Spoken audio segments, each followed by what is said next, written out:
Okay, അപ്പോൾ നമ്മൾ direct മെത്തേഡിനെ കുറിച്ച് പറഞ്ഞു. ഈക്വൽ എലിവേഷനിലുള്ള പോയിൻറ്റ്സിനെ നമ്മൾ ടെറൈനിൽ എന്ത് ചെയ്യും, ഫിസിക്കലി ലൊക്കേറ്റ് ചെയ്യും, എന്നിട്ട് മാപ്പ് പ്ലോട്ട് ചെയ്യും. അപ്പോൾ ഓൾറെഡി പറഞ്ഞ പോലെ തന്നെ ഇതിനകത്ത് ഒരുപാട് റിസോഴ്സസ് റിക്വയർ ആണ്. അതുപോലെ തന്നെ ഇറ്റ്സ് എ ടെഡിയസ് പ്രോസസ്സാണ്. ഇനി നമുക്ക് ഗ്രിഡ് മെത്തേഡ് അല്ലെങ്കിൽ സ്ക്വയർ മെത്തേഡ് നോക്കാം. ഈ സ്ക്വയർ മെത്തേഡ് അല്ലെങ്കിൽ ഗ്രിഡ് മെത്തേഡ് എന്ന് പറയുന്നത് ഒരു പ്ലെയിൻ ടെറൈൻ അല്ലെങ്കിൽ ജെൻറ്റ്ലി സ്ലോപ്പിംഗ് ഗ്രൗണ്ടിലൊക്കെയാണ് അത് സ്യൂട്ടബിൾ ആവുന്നത് അല്ലെങ്കിൽ കൂടുതൽ അഡോപ്റ്റ് ചെയ്യുന്നത്. അതുപോലെ തന്നെ ഇത് ചെയ്യുന്നത് എങ്ങനെയാണെന്ന് വെച്ചിട്ടുണ്ടെങ്കിൽ ഗ്രിഡ്സ് എന്ത് ചെയ്യും, നമ്മൾ സർവേ ചെയ്യുന്ന ലാൻഡിനകത്ത് നമ്മൾ സ്ക്വയർ ഗ്രിഡ്സ് മാർക്ക് ചെയ്യും. അതിൻ്റെ സൈസ് എന്ന് പറയുന്നത് അതിൻ്റെ സർവേൻ്റെ depend on the extent of the survey. Generally നമ്മൾ 1 മീറ്റർ ബൈ 1 മീറ്റർ ഗ്രിഡാണ് സെലക്ട് ചെയ്യുന്നത് സ്മോൾ വർക്ക്സിന്. ആൻഡ് ലാർജർ വർക്ക്സിന് വേണ്ടിയിട്ട് എന്ത് ചെയ്യും, ഗ്രിഡിൻ്റെ സൈസ് കിട്ടും. എന്ന് വെച്ചിട്ടുണ്ടെങ്കിൽ ഒരു സ്ക്വയർ ഗ്രിഡ് നമ്മൾ ഫീൽഡിൽ മാർക്ക് ചെയ്യുക. സ്ക്വയർ അതായത് നമ്മുടെ ടോട്ടൽ പ്ലോട്ടിനെ നമ്മൾ സ്ക്വയർ ആയിട്ട് എന്ത് ചെയ്യുക, ഡിവൈഡ് ചെയ്തിട്ട് അതിൻ്റെ പോയിൻറ്റ്സിലേക്കുള്ള ലെവൽസ് നമ്മൾ എന്ത് ചെയ്യുക, ഈ സ്ക്വയറിൻ്റെ കോർണറിലുള്ള പോയിൻറ്റ്സിൻ്റെ ഒക്കെ ലെവൽ നമ്മൾ മാർക്ക് ചെയ്യാം. അതായത് നമ്മളുടെ ഫീൽഡിനെ നമ്മൾ എന്ത് ചെയ്യുക, ഒരു ഗ്രിഡ് പോലെ സ്ക്വയർ ഗ്രിഡ് പോലെ എന്ത് ചെയ്യുക, മാറ്റുക. എന്നിട്ട് എന്ത് ചെയ്യുക, നമ്മൾ കൺസിഡർ ചെയ്യുക സ്ക്വയർ ആണ്. നമ്മൾ ചെറിയ സ്ക്വയറുകളായിട്ട് നമ്മുടെ ടോട്ടൽ പ്ലോട്ടിനെ കൺസിഡർ ചെയ്തിട്ട് ഈ ഓരോ സ്ക്വയറിൻ്റെ കോർണറിലുള്ള എന്ത് ചെയ്യുക, പോയിൻറ്റ്സിൻ്റെ ലെവൽ എടുക്കാം. ഓക്കെ, അതേപോലെ തന്നെ ഈ ലെവൽ എടുത്തതിന് ശേഷം നമുക്ക് ഇൻ്റർസെക്ഷൻ നമുക്ക് ഡയഗണൽസിൻ്റെ നമ്മൾ എടുത്തു വയ്ക്കും ഫോർ വെരിഫിക്കേഷന് വേണ്ടിയിട്ട്. അതുകൊണ്ട് ഈ ഓരോ പോയിൻറ്റിൻ്റെയും സ്ക്വയറിലുള്ള ഓരോ പോയിൻറ്റിൻ്റെയും ലെവൽ എടുത്തതിന് ശേഷം നമ്മൾ എന്ത് ചെയ്യും, ഈ ലെവൽ വെച്ചിട്ട് നമ്മൾ കോണ്ടൂർ മാപ്പ് പ്ലോട്ട് ചെയ്യും. അതാണ് സ്ക്വയേഴ്സ് ഓർ ഗ്രിഡ് മെത്തേഡ്.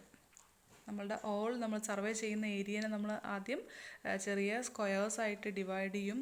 ആ സ്ക്വയേഴ്സായിട്ട് ഡിവൈഡ് ചെയ്തിട്ട് അതിലെ പോയിൻറ്റ്സിനെ നമ്മൾ എന്ത് ചെയ്യും, പോയിൻറ്റ്സിൻ്റെ ലെവൽ കണ്ടുപിടിക്കും.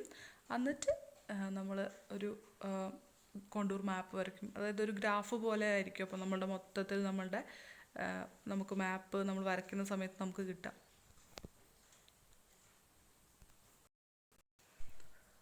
ഇനി നമുക്ക് ക്രോസ് സെക്ഷൻ മെത്തേഡ് നോക്കാം. ഈ ക്രോസ് സെക്ഷൻ മെത്തേഡ് നമ്മൾ കൂടുതലും ചെയ്യുന്നത് road work, railway work, canals അതിൻ്റെയൊക്കെ കോണ്ടൂർ മാപ്പ് പ്രിപ്പയർ ചെയ്യാൻ വേണ്ടിയിട്ടാണ് നമ്മൾ ക്രോസ് സെക്ഷൻ മെത്തേഡ് ചെയ്യുക. അതായത് ഒരു സ്ട്രിപ്പ് പോലെയുള്ള കാര്യങ്ങൾക്ക് വേണ്ടിയിട്ട് ചെയ്യുന്ന സർവേ അല്ലേ. ഒരു സ്ട്രിപ്പ് പോലുള്ള ലാൻഡ്, അതായത് വിഡ്ത്ത് കുറഞ്ഞിട്ട് ലെങ്ത്ത് കൂടിയിട്ടുള്ള അങ്ങനെയുള്ള ലാൻഡിൻ്റെ സർവേ. അതായത് ഇപ്പോൾ നമ്മുടെ റോഡാണെങ്കിലും റെയിലാണെങ്കിലും കനാൽ ആണെങ്കിലും ഒക്കെ അങ്ങനെ തന്നെയാണല്ലോ, ഒരു സ്ട്രിപ്പ് പോലെയുള്ള ഇങ്ങനെയുള്ളതിന് വേണ്ടിയിട്ടാണ് നമ്മൾ കൂടുതലും ക്രോസ് സെക്ഷൻ മെത്തേഡ് നമ്മൾ ചെയ്യാറുള്ളത്. ഇതിനകത്ത് എങ്ങനെയാണെന്ന് വെച്ചാൽ ആദ്യം തന്നെ നമ്മൾ സെൻറ്റർ ലൈൻ മാർക്ക് ചെയ്യും. ഈ സ്ട്രിപ്പിൻ്റെ സെൻറ്റർ ലൈൻ, ഇപ്പോൾ റോഡാണെങ്കിൽ റോഡിൻ്റെ സെൻറ്റർ ലൈൻ, റെയിലാണെന്നുണ്ടെങ്കിൽ റെയിലിൻ്റെ സെൻറ്റർ ലൈൻ, ഇതിൻ്റെ സെൻറ്റർ ലൈൻ ആദ്യം എന്ത് ചെയ്യുക, മാർക്ക് ചെയ്തിടാം. അത് എന്ത് ചെയ്യുക, അതിന് പെർപെൻഡിക്കുലർ ആയിട്ടുള്ള ലൈൻസ്, ലോഞ്ചിറ്റ്യൂഡിനൽ സ്ട്രിപ്സ്, അപ്പോൾ ഈ സെൻറ്റർ ലൈനിന് പെർപെൻഡിക്കുലർ ആയിട്ടുള്ള ലൈൻസുകൾ എന്ത് ചെയ്യും, ഈക്വൽ ആയിട്ട് ഇങ്ങനെ മാർക്ക് ചെയ്തിടും. ഓക്കെ, എന്നിട്ട് അതിൻ്റെ എന്ത് ചെയ്യും, അപ്പോൾ അതൊരു ആ പെർപെൻഡിക്കുലർ ലൈൻ എന്ത് ചെയ്യും, ഈക്വലി ഡിവൈഡ് ചെയ്താണ്. അപ്പോൾ ഈക്വലി സ്പേസ്ഡ് ആണ്. അപ്പോൾ അതെന്ത് ചെയ്യും, ഒരു റെക്റ്റാങ്കുലർ ഗ്രിഡ് പോലെ തന്നെ അതും ഫോം ചെയ്യുക. എന്നിട്ട് എന്ത് ചെയ്യുക, ഈ ഇൻ്റർസെക്ഷൻ്റെ ഗ്രിഡിൻ്റെ ഇൻ്റർസെക്ഷൻ പോയിൻറ്റ്സ് ഉണ്ടല്ലോ, ദാറ്റ് മീൻസ് നമ്മളിപ്പോൾ സെൻറ്റർ ലെങ്ത്ത് മാർക്ക് ചെയ്തിട്ടു അല്ലേ. റോഡ് ഇപ്പോൾ നമ്മൾ ഫോർ എക്സാമ്പിൾ പറയുകയാണെങ്കിൽ ഇപ്പോൾ റോഡാണെങ്കിൽ റോഡിൻ്റെ സെൻറ്റർ ലെങ്ത്ത് മാർക്ക് ചെയ്തിട്ടു.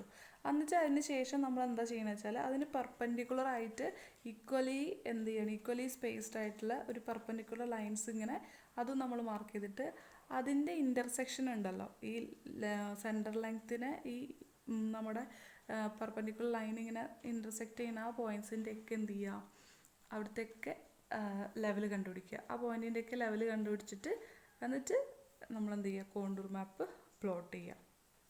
അപ്പോൾ പ്ലോട്ട് ചെയ്യുന്ന സമയത്ത് നമുക്ക് നമ്മൾ ഇൻ്റർപോളേറ്റ് ചെയ്യേണ്ടി വരും റീഡിങ്സ് ഒക്കെ, അതിൻ്റെ ബിറ്റ്വീൻ അതിൻ്റെ ഇടയ്ക്ക് ഒക്കെ റീഡിങ്സ് എല്ലാ മെത്തേഡിലും അങ്ങനെ തന്നെ 2 പോയിൻറ്റ്സിൻ്റെ ഇടയ്ക്ക് വരണമെന്നുണ്ടെങ്കിൽ ഇൻ്റർപോളേറ്റ് ചെയ്യേണ്ടി വരും. എന്നിട്ട് നമ്മൾ കോണ്ടൂർ മാപ്പ് പ്രിപ്പയർ ചെയ്യുക. അതാണ് ക്രോസ് സെക്ഷൻ മെത്തേഡ്. ഇത് യൂഷ്വലി യൂസ് ചെയ്യുന്നത് സ്ട്രിപ്പ് പോലുള്ള ലാൻഡിലാണ്. അതായത് ആദ്യം നമ്മൾ സെൻട്രൽ ലെങ്ത് മാർക്ക് ചെയ്യും, ദെൻ അതിന് പെർപെൻഡിക്കുലർ ആയിട്ടുള്ള ലൈൻ മാർക്ക് ചെയ്യുന്നിട്ട് അവിടുത്തെ ഇൻ്റർസെക്ഷനിലെ പോയിൻറ്റ്സിൻ്റെ ലെവലാണ് കണ്ടുപിടിക്കുക, എന്നിട്ട് കോണ്ടൂർ മാപ്പ് പ്ലോട്ട് ചെയ്യും. അടുത്തത് ടാക്യോമെട്രിക് മെത്തേഡാണ്. ടാക്യോമെട്രിക് മെത്തേഡ് നമ്മൾ യൂസ് ചെയ്യുന്നത് വെരി സ്റ്റീപ്പ് ആയിട്ടുള്ള ഏരിയാസിൽ, ഇപ്പോൾ സ്റ്റീപ്പ് ഹിൽസിലൊക്കെയാണ് നമ്മൾ കോണ്ടൂർ വരയ്ക്കാൻ വേണ്ടിയിട്ട് അല്ലെങ്കിൽ കോണ്ടൂർ മാപ്പ് പ്രിപ്പയർ ചെയ്യാൻ വേണ്ടിയിട്ട് നമ്മൾ ടാക്യോമെട്രിക് മെത്തേഡാണ് നമ്മൾ യൂസ് ചെയ്യുക. ടാക്യോമെട്രിക് മെത്തേഡ് പേര് വരുന്നത് ടാക്യോമീറ്റർ എന്ന ഇൻസ്ട്രുമെൻ്റ് കൊണ്ട് നമ്മൾ ചെയ്യുന്നത് കൊണ്ടാണ് ടാക്യോമെട്രിക് മെത്തേഡ് എന്ന് പറയുന്നത്. ടാക്യോമീറ്റർ എന്ന് പറയുന്നത് സിംപ്ലി ഒരു തിയോഡലൈറ്റ് ആണ്. ആ തിയോഡലൈറ്റിൽ ഒരു അഡീഷണലായിട്ട് സ്റ്റേഡിയ ഡയഫ്രം ഉണ്ടാവും. അത് വെച്ചിട്ടെടുക്കുന്ന റീഡിംഗ് ആണ് നമ്മൾ ടാക്യോമെട്രിക്. അതിനെയാണ് നമ്മൾ ടാക്യോമീറ്റർ എന്ന് പറയുന്നത്. നമ്മളുടെ സിംപ്ലി നമ്മൾ തിയോഡലൈറ്റ് ആണ്, അതിനകത്തൊരു സ്റ്റേഡിയ പിന്നെ ഫിറ്റഡ് വിത്ത് സ്റ്റേഡിയ ഡയഫ്രം, അതിനാണ് നമ്മൾ ടാക്യോമീറ്റർ എന്ന് പറയുന്നത്. ആ ടാക്യോമീറ്റർ ഉപയോഗിച്ച് ചെയ്യുന്നത് കൊണ്ടാണ് ഇതിനെ ടാക്യോമെട്രിക് മെത്തേഡ് എന്ന് പറയുന്നത്. ഇതിനകത്ത് നമ്മൾ ആദ്യം ചെയ്യണത് എങ്ങനെയാണെന്ന് വെച്ചിട്ടുണ്ടെങ്കിൽ, ഇതിനകത്ത് നമുക്ക് ഹൊറിസോണ്ടൽ ഡിസ്റ്റൻസ് ഒക്കെ നമുക്ക് കണ്ടുപിടിക്കാൻ പറ്റും.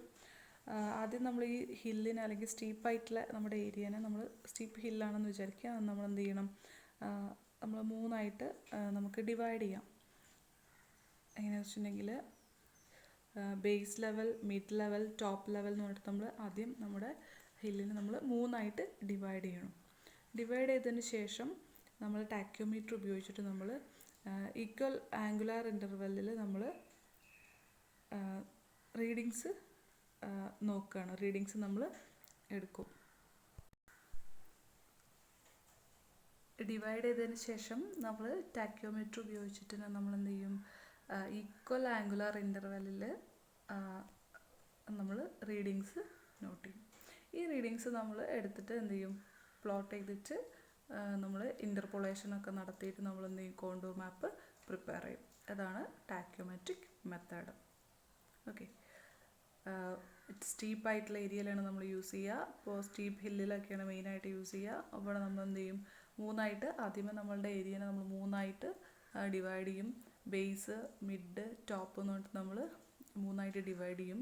ഡിവൈഡ് ചെയ്തതിന് ശേഷം നമ്മൾ എന്ത് ചെയ്യും, ഈ 3ലേക്കും നമ്മൾ റീഡിങ് നോട്ട് ചെയ്യണം കേട്ടോ.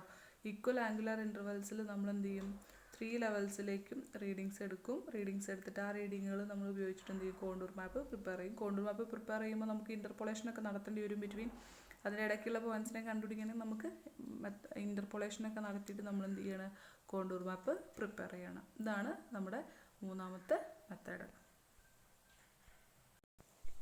അപ്പോൾ ഇത്രയാണ് നമ്മളുടെ മെത്തേഡ് ഓഫ് കോണ്ടൂറിങ് എന്ന് പറയുന്നത്. അപ്പോൾ ഡയറക്റ്റ് മെത്തേഡ്, ഇൻഡയറക്റ്റ് മെത്തേഡ്. അതിനകത്ത് ഇൻഡയറക്റ്റ് മെത്തേഡിൽ 3 type: square method, by cross section, by tacheometric method. Okay.